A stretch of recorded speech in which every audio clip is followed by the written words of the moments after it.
Bismillahirrahmanirrahim. Assalamualaikum warahmatullahi wabarakatuh. Perkenalkan, nama saya Suhaila dari kelas 1C dengan NIM 3512163, Prodi D3 Administrasi Bisnis, serta terima kasih kepada Bapak dosen Ahmadi Usman, SE, MAPP, I, dan E. Baiklah, pada kesempatan kali ini saya akan membawakan materi tentang hukum perburuan dan ketenagakerjaan.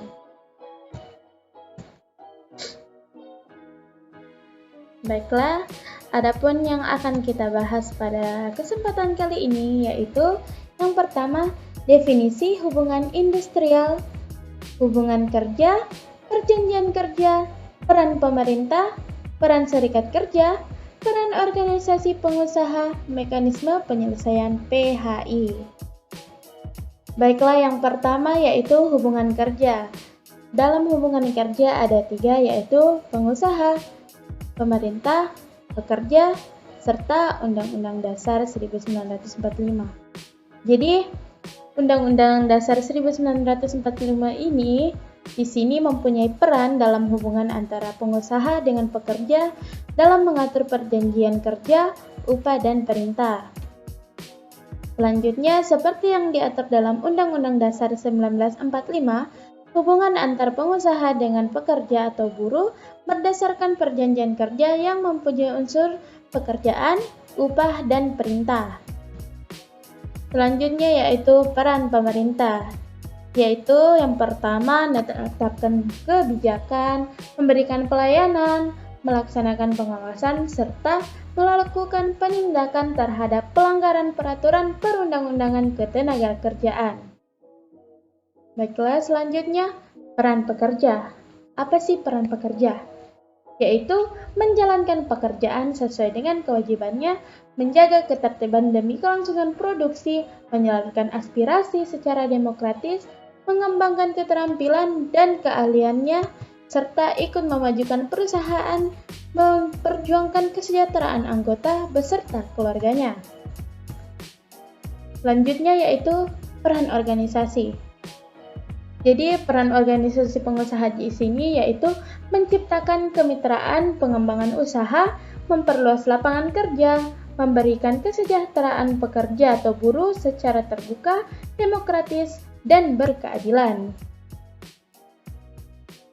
Selanjutnya yaitu PKB. Jadi PKB itu adalah perjanjian kerja bersama, yaitu perjanjian yang merupakan hasil perundingan antara serikat pekerja atau serikat buruh atau beberapa serikat pekerja atau serikat buruh yang tercatat pada instansi yang bertanggung jawab di bidang ketenagakerjaan dengan pengusaha atau beberapa pengusaha atau perkumpulan pengusaha yang memuat syarat-syarat kerja, hak, dan kewajiban kedua belah pihak. Nah, jadi di sini PKB dapat memudahkan para pihak jika suatu saat terjadi perselisihan. Jadi PKB juga di sini mengatur tentang hak dan kewajiban yang dilaksanakan oleh pekerja serta manfaat apa sih yang didapatkan pengusaha dari hasil kewajiban kerjanya. Nah, selanjutnya yaitu apa sih hak kerja? Nah, hak pekerja itu dapat dilihat seperti yang pertama mulai dari keselamatan dan kesejahteraan kerja, serta yang kedua yaitu moral kesusilaan, dan yang ketiga yaitu perlakuan yang sesuai dengan harkat dan martabat manusia sesuai dengan nilai-nilai agama. Nah, dan selanjutnya yaitu hak dan kewajiban pengusaha. Jadi di sini hak dan kewajiban pengusaha, setiap pengusaha itu wajib melaksanakan ketentuan waktu kerja selama 40 jam per minggunya. Hal ini sudah diatur dalam pasal 77. Di luar itu pengusaha wajib membayar uang lembur pasal yang diatur dalam pasal 78. Terus ada juga seperti pelanggaran yang dilakukan oleh pekerja atau buruh Karena kesenjangan atau kelalaiannya dapat dikenakan denda. Hal ini terdapat dalam pasal 95 ayat 1. Selanjutnya, permasalahan hubungan industrial. Jadi, dalam industrial itu ada permasalahan seperti yang biasa kita ketahui.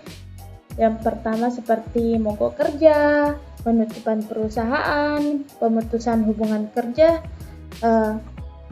serta adanya permasalahan di dalam perusahaan. Nah, maka dari itu lahirlah mekanisme penyelesaian PHI. Jadi di sini PHI artinya yaitu pembinaan hubungan industrial. Jadi contoh kasusnya pada tahun 2020 terjadi ketegangan antara Serikat Indomaret yang bernama Anwar Besi.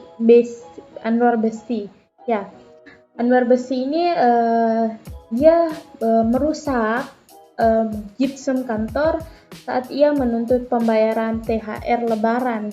Nah, jadi dapat dilihat di sini apabila terjadi perselisihan antara pekerja dengan pengusaha, maka langkah yang pertama yang dapat diambil yaitu mengadakan musyawarah mufakat. Namun apabila kedua pihak belum setuju, maka ada dua cara yang dapat dilakukan, yaitu pertama dengan cara mediasi, yaitu cara yang melibatkan pihak ketiga yang netral yang bisa membantu menyelesaikan pihak yang bersengketa. Terus yang kedua yaitu dengan arbitrase, yaitu dengan menunjukkan bukti-bukti yang diajukan pihak yang bersengketa ke pengadilan. Selanjutnya yaitu konsiliasi. Nah, konsiliasi ini kurang lebih sama dengan mediasi yang dipimpin oleh satu konsiliator yang netral. Namun yang membedakannya yaitu pada proses konsiliasinya yaitu pada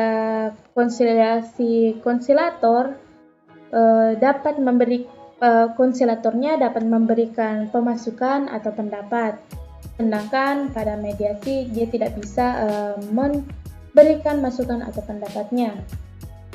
Selanjutnya yaitu pengadilan PHI.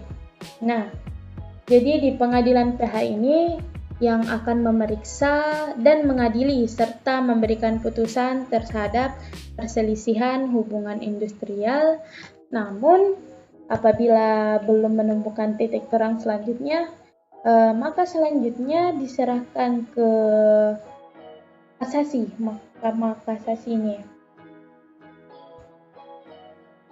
Jadi di kasasi ini apabila belum puas dengan keputusan pengadilan PHI, maka diserahkan selanjutnya ke kasasi Mahkamah Agung. Selanjutnya, apa sih kesalahan berat buruh atau pekerja yang mengakibatkan pemecatan atau PHK? Yang pertama itu ketika melakukan penipuan, pencurian atau penggelapan barang atau uang milik perusahaan. Ini tentunya adalah kesalahan yang berat dalam suatu perusahaan, serta memberikan keterangan palsu atau yang dipalsukan sehingga hal ini merugikan perusahaan.